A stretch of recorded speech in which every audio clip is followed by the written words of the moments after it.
अभी चंद दिन पहले सिरसा में मुख्यमंत्री मनोहर लाल की 3 दिवसीय जन संवाद कार्यक्रम में सीएम के पैरों में दुपट्टा फेंकने वाली बनी गांव की सरपंच नैना देवी चर्चाओं में है।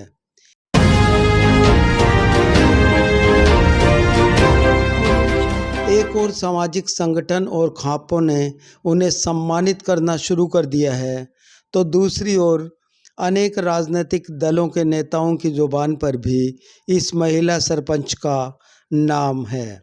सीएम मनोहर लाल के जनसंवाद कार्यक्रम में उस वक्त पूर्व सरपंच तो राम राज्य का एहसास करवाते हुए राम की तरह सीएम को राजा शब्द से नवाजकर मुक्त कंठ से प्रशंसा कर रहे थे और स्वास्थ्य केंद्र अपग्रेड करने की प्रार्थना कर रहे थे।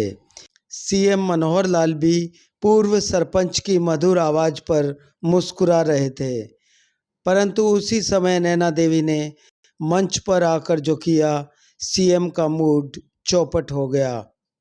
अब नैना देवी एक बार फिर सामने आकर मुख्यमंत्री से अपने गांव के हकों के लिए गुहार लगा रही है। पहले तो मैं अपने सिरसा जिले के या पूरे हरियाणा प्रदेश के जो सरपंच भाई हैं उनसे क्षमा चाहती हूँ कि मैं उनसे अलग होके मैंने सीएम साहब का प्रोग्राम करवाया।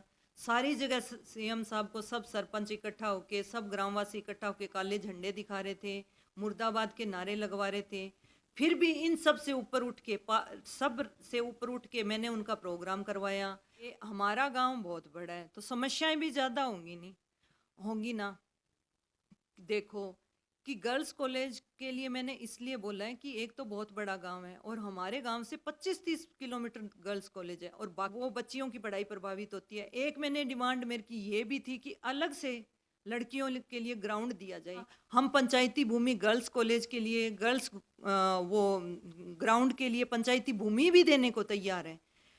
एक हमारे सब यार्ड चाहिए, जो अनाज मंडी है वही 10-12 गांव है जो अपना अनाज बेचने के लिए हमारे गांव में आते हैं, तो वो 10-12 गाँव को लोगों को दिक्कत होती है जी। तो हमें बड़ी अनाज मंडी मांगनी थी और हमें बस स्टैंड भी चाहिए जी।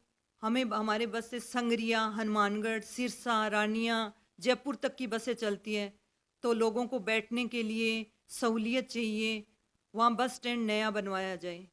तो न्याय मांग रही थी एक बेटी आपसे, आपके खिलाफ नहीं बोल रही थी मैं।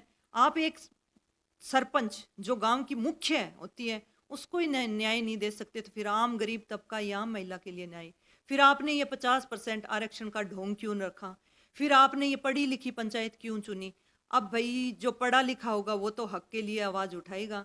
आप स्कूल कॉलेज बंद करवा दो, इंडिया को अनपढ़ रखो, ना पढ़ेगा इंडिया, ना बढ़ेगा इंडिया और ना ही आवाज़ उठाएगा इंडिया। देश की बेटी हूँ मैं, आपकी ही सरकार का नारा है बेटी बचाओ बेटी पढ़ाओ। मोदी जी मैं इस देश की बेटी हूँ, खट्टर जी मैं आपकी बेटी हूँ। आप मुझको सह सम्मान दुपट्टा पहनाते, वहाँ कलेक्टर भी थे, एसपी भी थे, डीएसपी भी थे। आप इतना ही आश्वासन दे के जाते उनको कि इस बेटी की मांग पे कार्रवाई होना चाहिए। मैं आपसे आपकी राज नहीं मांग रही थी। मैं ये कह रही हूँ मेरा ये दुपट्टा मेरे समाज के और मेरे मायके ससुराल सबकी इज्जत है। ये एक 2.5 मीटर का टुकड़ा नहीं है, एक महिला की इज्जत है। छू ना पाए सीता का आंचल कोई, राम भी तुम लक्ष्मण भी तुम ही साथी हो। उस टाइम हम आज़ाद हुए थे तो हमारे पास लड़ने के लिए इतना, चीन से मुकाबला करने के लिए इतने हथियार, इतना पैसा नहीं था, लेकिन हमारा टारगेट क्या था? सैनिकों का टारगेट था कि चीनियों के हाथ हमारी माँ बहनों के आंचल तक ना पहुंचे। तो वो आंचल आज गिरा है तो मजबूरी में गिरा है। आपने मेरे को किस पार्टी के साथ देख लिया, किस पार्टी के पक्ष में मेरा बयान सुन लिया कि है, तो उन्होंने तो सीता माता को भी नहीं बख्शा। मैं तो एक छोटी मोटी चीज़ हूँ। मैं क्या हूँ? जब माता सीता जगत जननी थी उसको भी धरती में समाना पड़ा, तो मैं क्या चीज़ हूँ? सीएम साहब जो थे मेरे पिता तुल्य थे और यही मैंने स्टेज पे बोला कि सीएम साहब आप मेरे पिता तुल्य हो और मैं आपको अपनी समस्या कहना चाहती हूँ।